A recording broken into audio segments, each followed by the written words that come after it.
Hey guys! Welcome to Couple. Please like and subscribe if you like this video.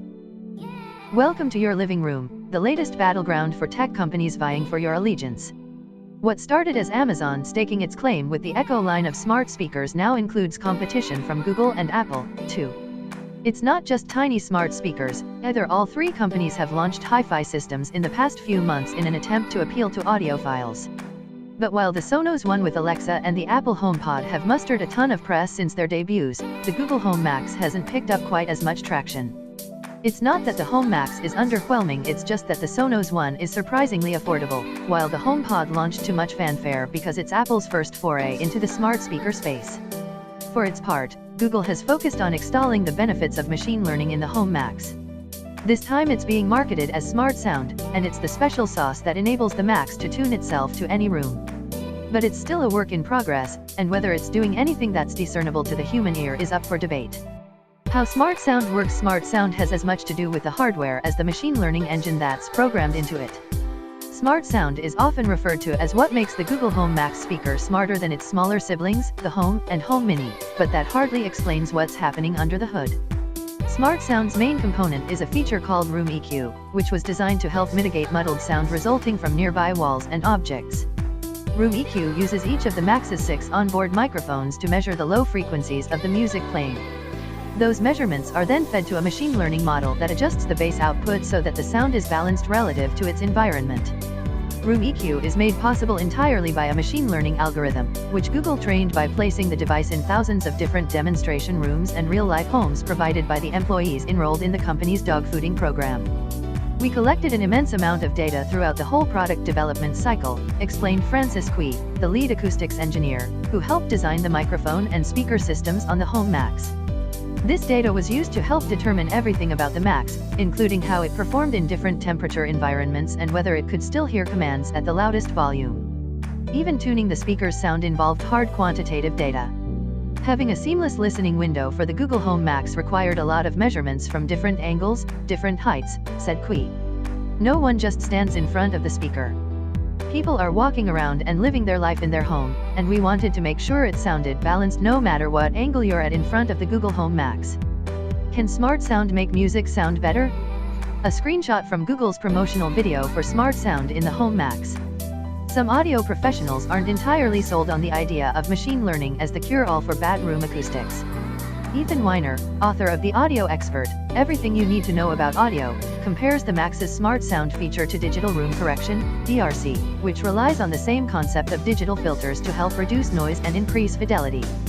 It can help a little bit, but there's a lot of things it can't help. There's nothing you can do electronically inside a box to counter echoes. Echoes happen outside the box, he explained. There's also a thing called nulls, where certain frequencies get cancelled out because of room acoustics, and there's nothing these things can do to fix that, either.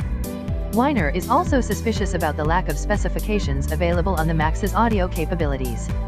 They say technical specs, but it's really features, said Weiner, noting that there is no available information for the Max's frequency or decibel, dB, range, the main criteria for audio fidelity.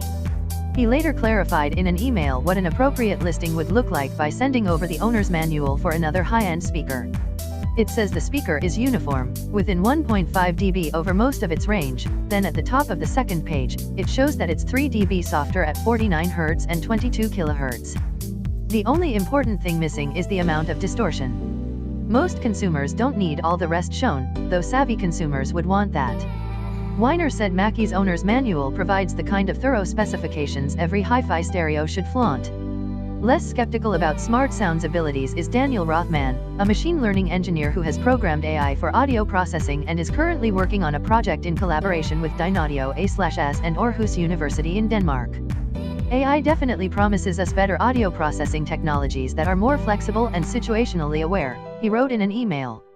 Up to this point, we've had a bit of trouble understanding audio as well as we do images, so that's probably why we're only now seeing technologies like Google's Smart Sound emerging. But in a simple sense, AI technologies are becoming a reality for audio processing. Despite his optimism, however, Rothman admits that there's still work to be done before the AI in a speaker like the Max can be truly situationally aware. It is still really difficult to understand auditory scenes, or situations with several sounds going on at once.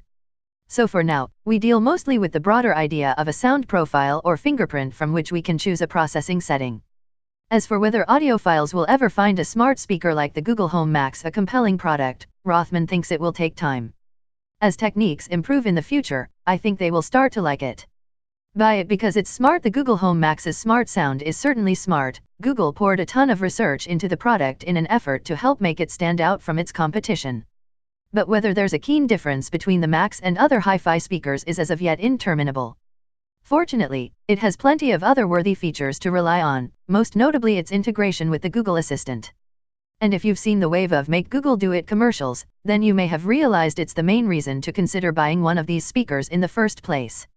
If you specifically want the best-sounding speaker for playing music, Weiner suggested going the old-fashioned route by heading to a brick-and-mortar store like Best Buy and listening to a few of your favorite songs on the demo models. After a couple of listens, pick the one that sounds best to your ears. If you want a stereo, you're better off getting a real boombox.